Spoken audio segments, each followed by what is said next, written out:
Hello friends, तो चलिए आज हम लोग जानने वाले हैं बीएससी सेमेस्टर 3। अगर आपका फिजिक्स है तो ये आपके लिए है। चलिए आज हम लोग जानेंगे कि हमारे बीएससी फिजिक्स ऑनर्स के सेमेस्टर 3 में क्या क्या पूछा जाता है और क्या क्या इसमें कहाँ कहाँ से आता है, यानी कि कितने मार्क्स का एग्ज़ाम होना है, कितना मार्क्स कहाँ से आना है और हमें कौन कौन सा बुक पढ़नी है, हम लोग ये जानेंगे। तो चलिए हम लोग देख लेते हैं बीएससी फिजिक्स सेमेस्टर 3 हम लोग देखने वाले हैं और सेमेस्टर 3 में क्या क्या पढ़ना होता है वो हम जानेंगे।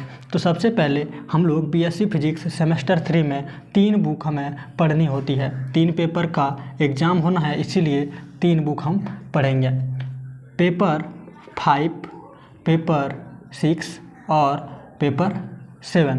देखिए पेपर 5, पेपर 6, पेपर 7 ही क्यों, 1, 2, 3, 4 क्यों नहीं? क्योंकि 1, 2 हमने सेमेस्टर 1 में पढ़ा था और 3, 4 हमने सेमेस्टर 2 में पढ़ लिया था।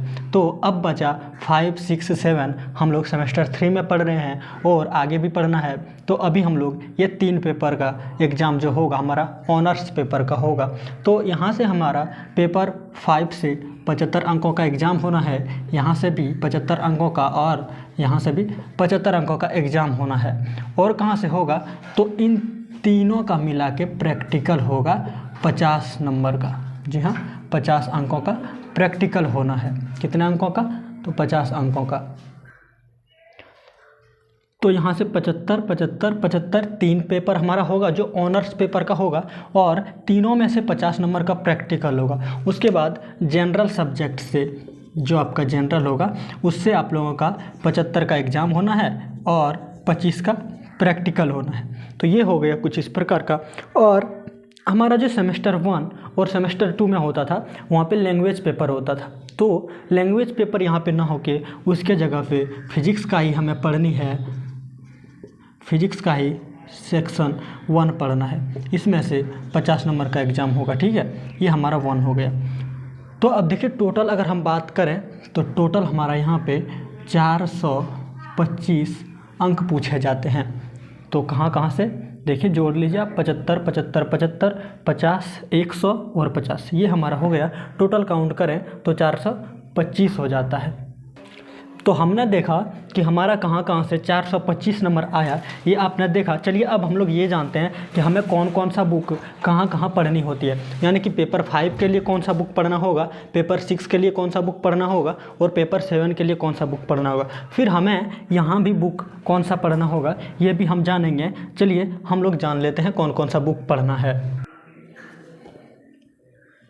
तो चलिए हमें कौन कौन सा बुक पढ़ना है। तो पेपर 5 के लिए हमें मैथमेटिकल फिजिक्स 2 पढ़नी है और यहाँ पे क्या है, thermal physics, mathematical physics 2 and thermal physics हमें पढ़नी है। तो यहाँ पे मैथमेटिकल फिजिक्स 2 ही क्यों, फिर मैथमेटिकल फिजिक्स 1 क्यों नहीं? क्योंकि मैथमेटिकल फिजिक्स हमने पढ़ रखा था पेपर 1 के लिए, जहाँ पे हमने सेमेस्टर 1 में पढ़ा था। कहाँ पे, सेमेस्टर 1 में हमने पढ़ा था मैथमेटिकल फिजिक्स 1, इसलिए यहाँ पर हम मैथमेटिकल फिजिक्स 2 पढ़ रहे हैं। और यहाँ पे जो होगा हमारा पेपर 6, कौन सा, तो पेपर 6 के लिए हमारा फिजिक्स ऑफ थर्मोडायनेमिक्स चलेगा। उसके बाद हमारा जो होगा ये पेपर 7 के लिए एनालॉग सिस्टम एंड एप्लीकेशंस चलेगा।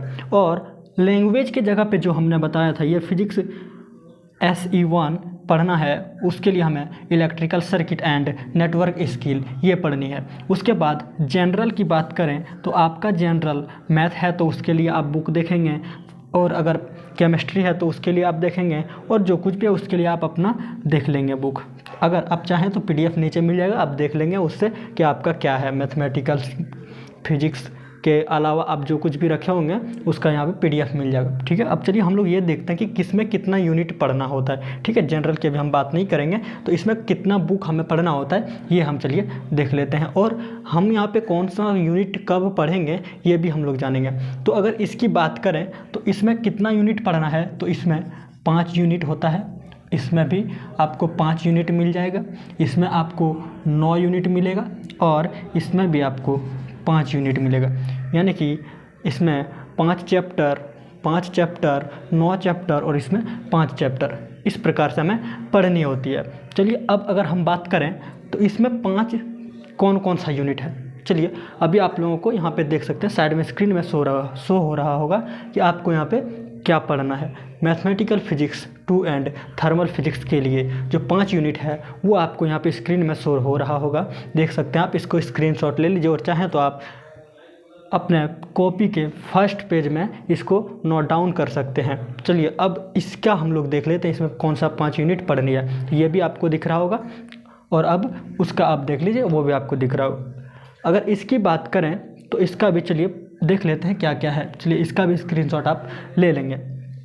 तो ये था हमारा कि हमें कहाँ से मार्क्स मिलते हैं और कितने मिलते हैं। तो प्रैक्टिकल की बात करें तो प्रैक्टिकल में देखिए 50 नंबर होता है और कहीं कहीं 25 था। किसमें? तो जनरल में 25 था। तो उसमें से 25 में से 25 आपको प्रैक्टिकल का नहीं दिया जाएगा, तो आपको वहाँ पे अटेंडेंस का दिया जाता है, फिर आप वहाँ पे प्रैक्टिकल करते हैं उसका दिया जाता है। तो उस प्रकार से वहाँ पे मार्क्स मिलता है। चलिए आज का हमने जो कुछ भी आपको बताया ये उम्मीद करते हैं कि आपको समझ में आई होगी। तो हमने क्या क्या सीखा कि हमें 425 नंबर का एग्ज़ाम सेमेस्टर 3 में देनी है और कहाँ कहाँ से देनी है ये आपने देखा। कहाँ कहाँ से पूछा जाता है तो 3 पेपर पढ़ना होता है और एक जनरल पेपर होता है।